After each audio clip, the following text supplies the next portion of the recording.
Let's start with something that feels counterintuitive, but is deeply rooted in human psychology. Your absence can speak louder than your presence ever did. When you're dealing with an avoidant personality, consistency and emotional availability often don't create closeness. They create comfort. And comfort for an avoidant can quietly turn into emotional complacency. They begin to assume you'll always be there. Your texts will come. Your energy will remain. Your attention will stay accessible. And in that predictability, your value, no matter how genuine, gets unconsciously discounted. Now, here's where the shift happens. The moment you disappear without warning, and I don't mean playing childish games, I mean genuinely pulling your energy back, you interrupt a psychological pattern. You remove the emotional certainty they've grown used to. And the human brain, especially an avoidant one, is wired to notice what's missing far more than what's consistently present. It's the principle of contrast. When something is always there, it fades into the background. But when it's suddenly gone, it becomes the only thing the mind can focus on. Your silence creates a question they can't immediately answer. What changed? Why are they no longer here? And here's the deeper layer. Avoidants are masters at suppressing emotions when things feel too close or intense. But when you step back, you remove the pressure. You're no longer triggering their need to withdraw. Instead, you activate something they rarely sit with, curiosity mixed with uncertainty. That's a powerful emotional combination, because now they're not reacting to you, they're thinking about you. And thinking leads to feeling. This is where most people sabotage the entire process. They pull back for a day or two, and the moment they feel anxious, they return. They send the text, they check in, they break the silence. And what they've just done is erase the contrast before it had time to take effect. You have to understand, this isn't about punishment. It's about restoring balance. You're not disappearing to make them suffer. You're stepping back so reality can speak for you. Because when your presence is constant, it becomes expected. But when your presence is removed, it becomes felt. And in that space where your energy used to be, the avoidant begins to confront something unfamiliar. The absence of you forces them into an internal experience they usually avoid. They start revisiting conversations, moments, the way you made them feel. Not because you told them to, but because your silence gave them no distraction from it. That's influence at a deeper level. You're no longer trying to convince them of your value. You're allowing them to experience the absence of it. And here's the truth most people don't want to hear. If someone never notices your absence, your presence was never truly valued in the first place. Then trombi di tu and study be. But if they do, and most avoidants will, given enough space, it won't come through dramatic confessions. It will come through subtle shifts, increased attention, small re-entries into your world. Signals that they're thinking about you again. Not because you chased them, but because for the first time, they had to sit in a reality where you weren't there to be taken for granted. And that changes everything. Sometimes the most powerful way to be felt is to be gone long enough for your absence to echo. Let's talk about one of the most misunderstood dynamics in human connection, chasing. Most of us are conditioned to believe that love, attention, and validation are earned through pursuit. We think that if we text more, call more, show up more, we're proving our worth. But here's the paradox. When you're dealing with an avoidant personality, chasing doesn't create closeness. It creates distance. Avoidants are wired to respond to pressure by pulling back. The harder you push, the more they retreat. Your pursuit triggers an instinctive defense, a need to regain space, to protect their autonomy. And what's fascinating is that this isn't about you doing something wrong. It's about how their mind interprets emotional intensity. When you chase, it feels like a loss of control to them, and loss of control triggers withdrawal. Now consider what happens when you flip the script. The moment you stop chasing, the dynamic changes entirely. You reclaim your power, not through manipulation, but through clarity and self-respect. You're no longer seeking validation from their responses. You're no longer surrendering your emotional energy in hope of a return. You're living fully in your own experience. This is more than just pulling back. It's a shift in presence. When you detach, you create a vacuum in the interaction, a space where the avoidant can no longer rely on predictability. They're no longer in control of your attention. Suddenly, their brain is forced to reconcile something it has rarely faced, the possibility that you might not always be available. And as humans, our minds are wired to notice what we might lose far more intensely than what we already have. There's a deep psychological principle here. Scarcity amplifies value. The more abundant we are in one place, the less we're appreciated. But when we demonstrate that our presence is not guaranteed, that we have boundaries, that we are emotionally sovereign, we trigger curiosity, reflection, and yes, longing. The avoidant begins to notice the texture of your energy in a way they never did when it was simply at their disposal. Detachment is also a practice in self-mastery. It requires discipline to let go of the impulse to check in, to reply instantly, to fill the silence with reassurance. It demands that you center your worth internally rather than externally, that you stop giving your energy away to the validation of someone who, by design, struggles to receive it. And here's the kicker. When you operate from this internal authority, you're no longer chasing, you're magnetizing. You're no longer reacting, you're being. And being is irresistible. Because the truth is, when you stop chasing, you stop signaling need. And need for avoidance is often experienced as a threat. Independence, autonomy, and self-possession are what draws them in. The more you anchor yourself, the more your absence and your centeredness create curiosity, intrigue, and desire. They begin to notice patterns they ignored, subtleties they dismissed, the ways your presence enriched their world. It's a lesson in patience, restraint, and power. Chasing is about fear. Detachment is about confidence. Chasing is temporary and fleeting. Detachment is transformative. When you master the art of not needing their validation, you shift the energy entirely, and the avoidant begins to want what they can no longer control. So,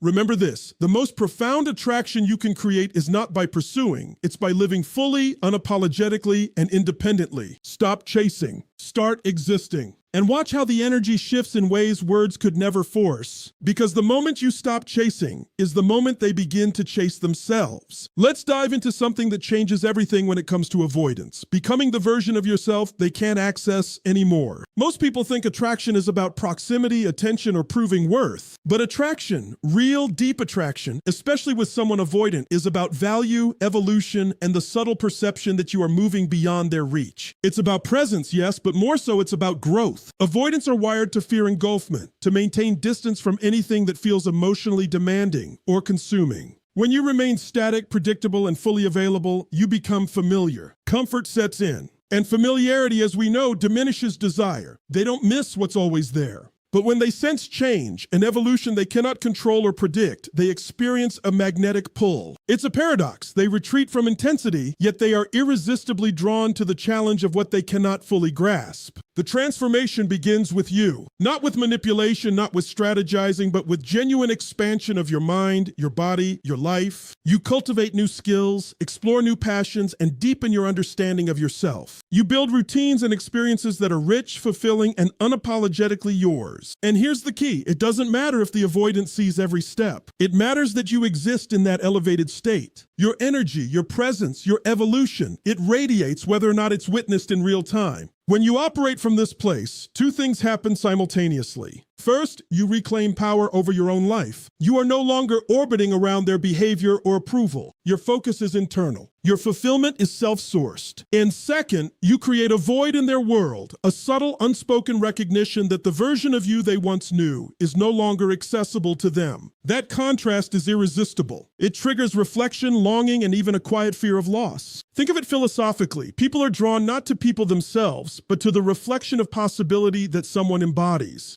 You, in your evolution, embody possibility, not only of what your life is becoming, but of what they could have been part of, but are no longer guaranteed.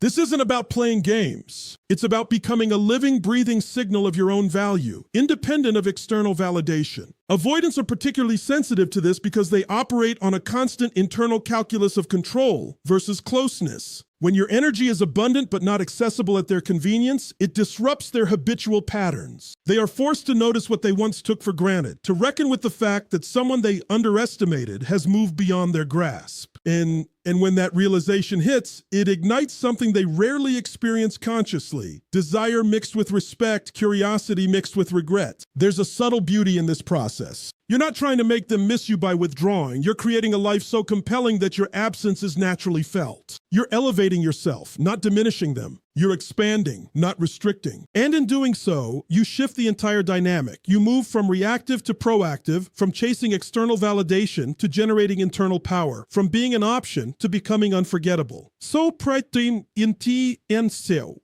The moment you embrace this philosophy, you embody a truth most people overlook. The best way to make an avoidant miss you is not to pursue them, not to manipulate circumstances, but to live in a way that your presence is profoundly independent, profoundly valuable, and profoundly unreachable at times. The more you grow, the more they notice. The more they notice, the more they are compelled to engage. Not because you demanded it, but because your evolution made them realize what they were missing. So here's the truth I want you to leave with. When you become the version of yourself they can't touch, you no longer exist in their orbit as just someone familiar. You exist as a force they want to reconnect with, not because you begged for attention, but because you became undeniable. Growth isn't just your path, it's your magnet. Let's talk about silence, not just any silence, but deliberate, intentional silence, and the power it holds when dealing with someone avoidant. Most people fear silence. They fill it with texts, calls, explanations, reassurances because they think if they stop talking, they'll lose control. But here's the truth. Silence is one of the most profound tools you can wield. It's not passive, it's active. It's not absence, it's influence. Avoidants operate in patterns that often keep them at a distance, even when they care. They are masters of emotional self-preservation, trained to retreat when feelings become intense or when expectations feel suffocating. They often avoid confrontation, avoid vulnerability, and avoid moments that force them to reckon with discomfort. And when you break your habitual pattern of engagement, when you stop filling their space with constant energy, you interrupt their predictable equilibrium. That disruption is where transformation begins. Silence creates a vacuum in the emotional field, and humans, especially avoidants, are wired to notice what's missing far more than what is present. When you stop explaining, stop over-communicating, and stop reacting, you remove the easy access they've relied on. And in that removal, something remarkable happens. Their mind begins to fill the gaps. They start imagining your thoughts, your feelings, and yes, even your absence. The brain doesn't like uncertainty, and when they can't predict your behavior, they are forced to confront emotions they usually suppress: longing, curiosity, perhaps even regret. This is why silence works. It doesn't demand anything. It doesn't nag. It doesn't pressure them. It simply allows space for internal processing, and in that space, they meet themselves. They see what they took for granted. They feel the weight of your absence. And here's the nuance. The longer you hold this silence, the more powerful it becomes. Not because you are playing games, but because you've shifted the dynamic from reactive to proactive, from chasing to allowing, from presence to resonance.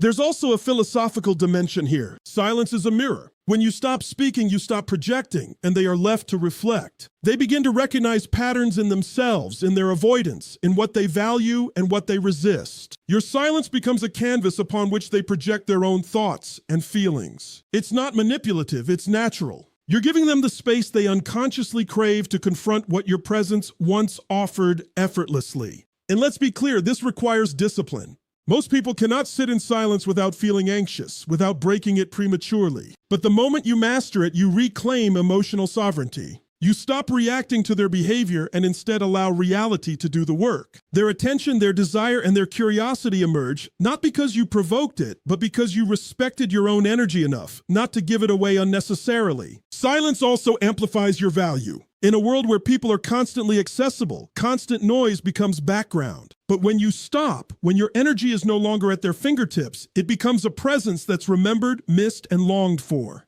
You don't chase.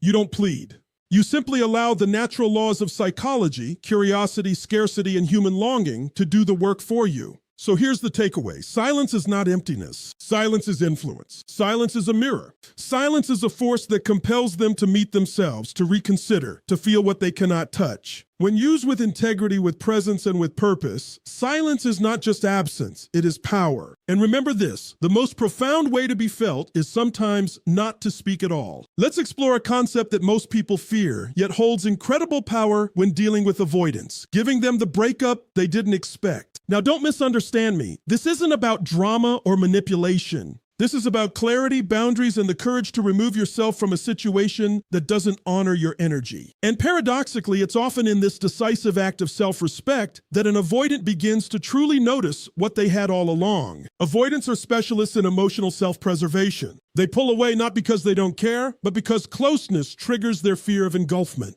They operate on a constant internal calculus. How much space can I maintain without losing myself? Most people try to navigate this by chasing, explaining, or overcompensating. But when you calmly and confidently create a boundary or even step away entirely, you disrupt their habitual pattern. They are no longer in control of your availability, and that's where a powerful shift begins. When you accept the reality that sometimes the healthiest choice is to remove yourself from the dynamic, you signal something far more profound than words ever could. Your life, your energy, and your attention are not negotiable. You demonstrate that your presence is precious, that it is not to be taken for granted. And when an avoidant experiences this boundary, or this self-initiated exit, they are forced to confront an uncomfortable truth. They may have underestimated your value. They may have assumed your energy was infinite, and suddenly it is not. Think about it psychologically. Avoidants are often used to being the ones who control the distance.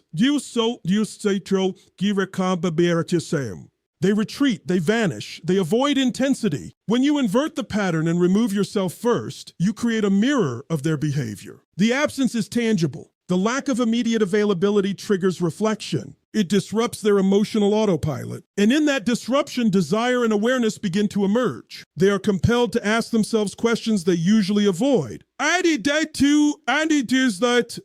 take them for granted? Did I miss an opportunity? This isn't about making them suffer. It's about restoring equilibrium to a relationship that may have been skewed. Most people fear stepping away because they worry about loss. But the truth is, stepping away with dignity is not loss, it's empowerment. You are no longer giving your attention freely to someone who cannot fully receive it. And the effect this has on an avoidant is profound. They are confronted with a reality where your presence is not a given, and absence suddenly carries weight. Philosophically, this taps into a universal law of human connection. Value is often realized in absence. People rarely recognize the depth of what they have, while it is always available. But when it is removed, even temporarily, it becomes tangible. The avoidance mind, which often prefers distance and detachment, is forced to process what they may have ignored, the subtle ways you enriched their life, the moments they may have overlooked, and the emotional depth they avoided confronting. The key is to approach this with calmness and integrity. You don't create drama, you don't issue ultimatums. You simply align your actions with your self-respect. You show that your energy is yours to steward, and you make a conscious decision to honor it. That clarity, that unwavering commitment to yourself, often becomes a turning point. So here's the lesson. Giving an avoidant the breakup they didn't expect is less about ending something and more about reclaiming your life. It is a statement of self-sovereignty, a demonstration that you will not be diminished, ignored, or taken for granted. And in that act, something almost alchemical happens. The very person who once avoided closeness begins to realize the value of what they lost or risked losing. Remember this, the most powerful way to shift an avoidance perspective is not to chase, not to plead, but to step away with courage, clarity, and unwavering self-respect. When you do that, you do more than create absence, you create awareness. Now, let's explore a truth that most people resist because it requires discipline and self-awareness. Becoming emotionally unavailable to someone doesn't mean withdrawing care. It means reclaiming your energy and refusing to make yourself predictably accessible.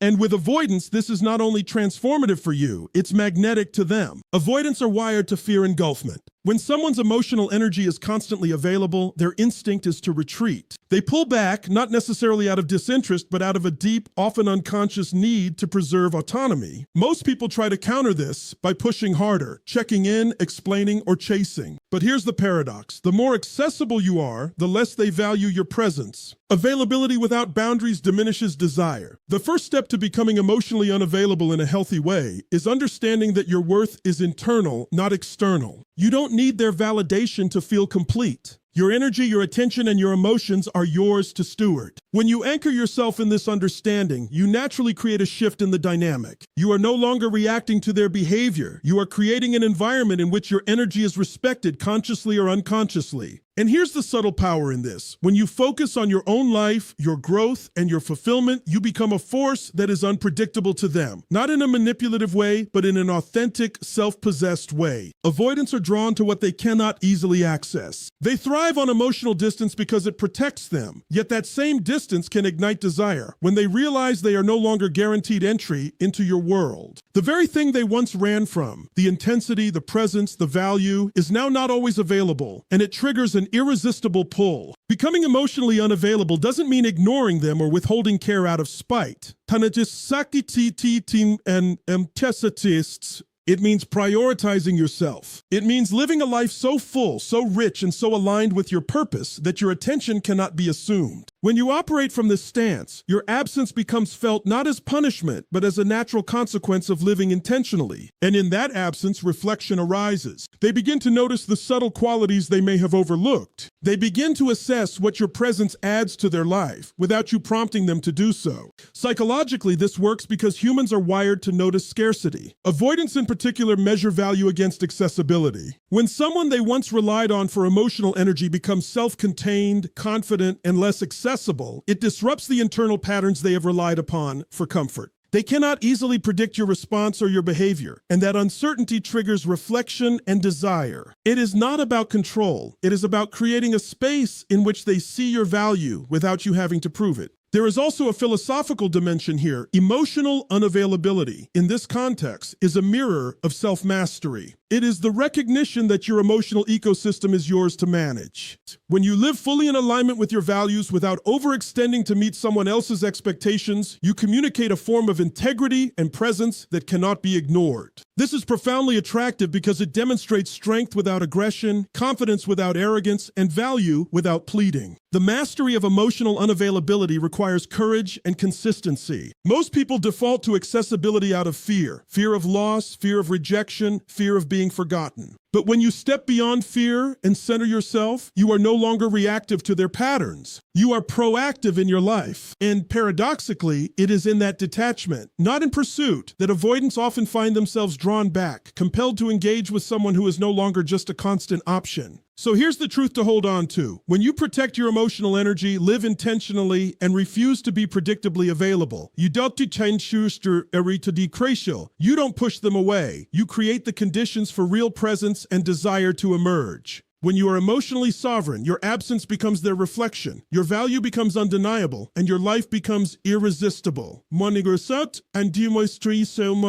And remember this, the more emotionally unavailable you are in your authenticity, the more they are compelled to chase not just your attention, but your presence itself. So, let's bring this all together. When it comes to making an avoidant miss you, not through games, not through manipulation, but through mastery of your own presence, you're not trying to control them. You're reclaiming your power. You're becoming someone they can't take for granted, someone they can't ignore, someone whose energy, absence, and growth speak louder than any words ever could. You start by creating emotional contrast through your absence. You stop chasing and begin detaching, letting curiosity and reflection take the place of desperation. You evolve into a version of yourself that is undeniably magnetic, a life so full and rich that your presence is naturally valued. You master the art of silence, allowing space for reflection and awareness. You embrace the courage to step away when necessary, giving them the reality of what it feels like to lose someone extraordinary. And above all, you honor your own energy, becoming emotionally sovereign, independent, and unapologetically unavailable. Not out of spite, but out of self-respect. Every step is about reclaiming yourself, not about punishing them.